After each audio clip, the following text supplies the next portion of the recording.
पलपल news के news room से मैं हूं आपके साथ नदीम अकरम। भारतीय जनता पार्टी और राष्ट्रीय स्वयंसेवक संघ के पास सिर्फ एकमात्र हथियार है राम मंदिर का, क्योंकि राम मंदिर के नाम पर अपनी चुनावी नैया बेड़ा पार लगाने में भारतीय जनता पार्टी मशहूर हो चुकी है, तो वहीं आरएसएस राम मंदिर के नाम पर चंदा बटोरने में भी महारत हासिल कर चुकी है।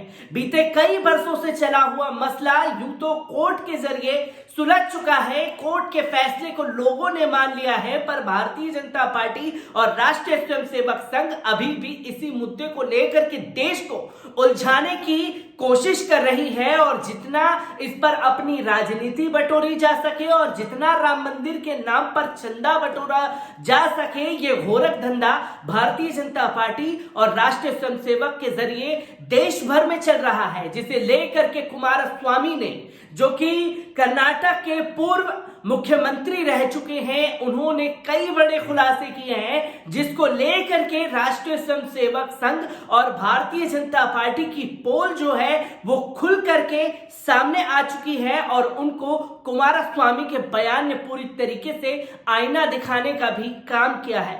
आखिरकार कुमारस्वामी ने क्या कुछ कहा है, एक बार इस पर भी नजर डाल लीजिए। कर्नाटक के पूर्व मुख्यमंत्री एचडी कुमारस्वामी ने आरएसएस पर आरोप लगाया है कि वे अयोध्या में राम मंदिर निर्माण के लिए चंदा देने वाले लोगों के घर पर निशान लगा रहे हैं। उन्होंने आरोप लगाया कि ये वैसा ही है जैसा नाजियों ने जर्मनी में किया था। आरएसएस ने आरोपों से इनकार करते हुए कहा कि इसका जवाब देना भी उचित नहीं समझते हैं।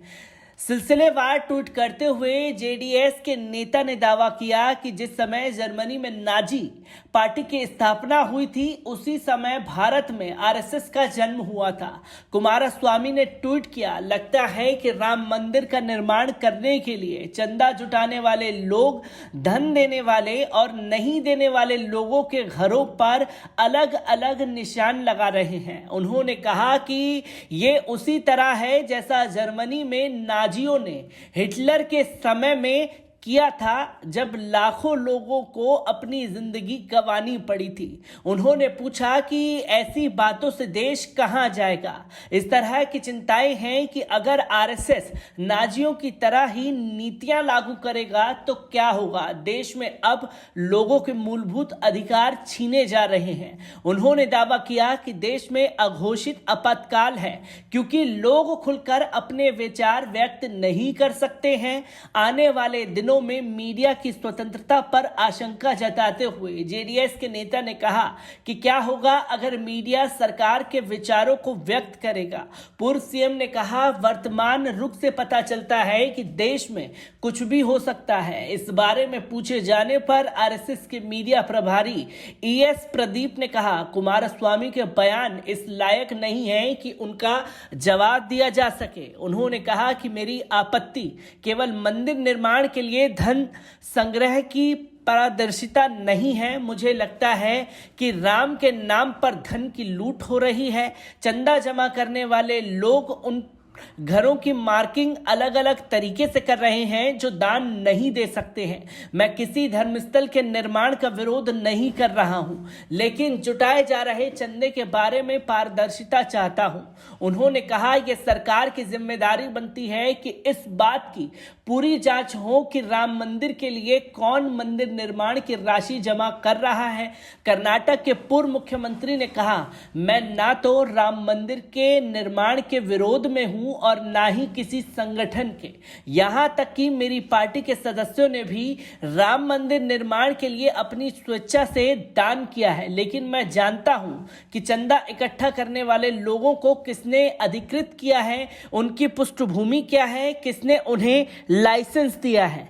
ब्यूरो रिपोर्ट, पलपल न्यूज। तो दोस्तों, आपने देखा कि कुमारस्वामी का ये बयान जो है सोशल मीडिया पर बड़ी तेजी से वायरल भी हो रहा है, क्योंकि हमने राम मंदिर नाम को लेकर के जो चंदा इकट्ठा किया जा रहा है उसी के ऊपर सवाल खड़े कर दिए हैं कुमारस्वामी ने। और इससे पहले कांग्रेस के कई दिग्गज नेता ये बोल चुके हैं कि राम मंदिर के नाम पर जो चंदा इकट्ठा किया जा रहा है उसे राष्ट्रीय स्वयंसेवक संघ के लोग जो हैं वो शाम को पैसा इकट्ठा करके उसके दारू पी जाते हैं या कुछ ऐसी हरकत करते हैं जिससे राम मंदिर को लेकर के जो आस्था लोगों में टिकी हुई है वो डगमगाई जा सके, क्योंकि लगातार ऐसी तस्वीरें सामने आ रही हैं। और अब इन तस्वीरों में कर्नाटक के पूर्व मुख्यमंत्री कुमारस्वामी का यह बयान आ जाना के जो दंगा, जो राष्ट्रीय स्वयंसेवक संघ चंदे के नाम पर दंगा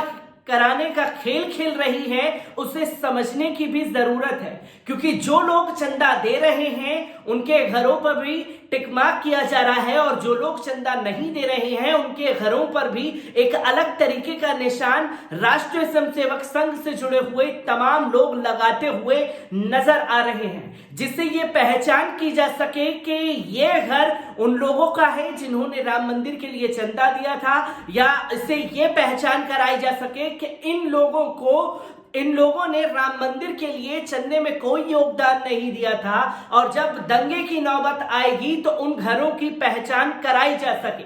ठीक उसी तरीके से जैसे नाजियों ने किया था, और नाजियों के आदर्श कदम पर चल करके राष्ट्रीय स्वयंसेवक संघ इस तरीके के हथकंडे को लगातार अंजाम दे रही है, जिस पर सवाल खड़े कर दिए हैं खुद कुमारस्वामी ने, जो कि कर्नाटक के पूर्व मुख्यमंत्री रह चुके हैं। इससे पहले हमने मध्य प्रदेश तमाम राज्यों में तमाम जगहों पर यह देखा कि किस तरीके से जबरन राम मंदिर चंदे के लिए एक मुस्लिम मोहल्ले में भीड़ निकालने की कोशिश की जाती है, और उधर मस्जिद को देख करके फिर रामायण का पाठ और फिर पूरे मोहल्ले को दंगे की आग में झोंकने की साजिश की जाती है।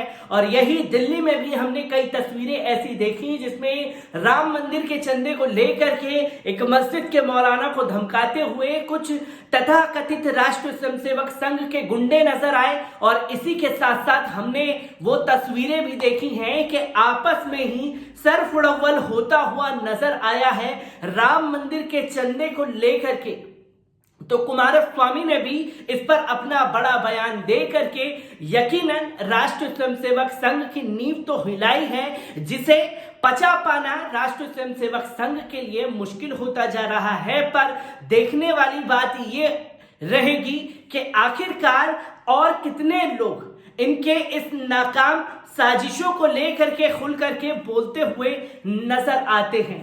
अंत में सिर्फ यही कहकर के धंधा है, गोरख धंधा है, पर धंधा अपना है। जितनी रोटियां इसके ऊपर सेकी जा सके उतना हम लोग महारत हासिल करेंगे, चाहे चंदा बटोरना पड़े, चाहे अपनी राजनीति बटोरनी पड़े, हम सिर्फ यही करेंगे और इसके अलावा हमें कोई दूसरा काम आता नहीं है। मैं ऐसी ही खबरों से आपको रूबरू कराता रहूंगा। दीजिए इजाजत, शुक्रिया।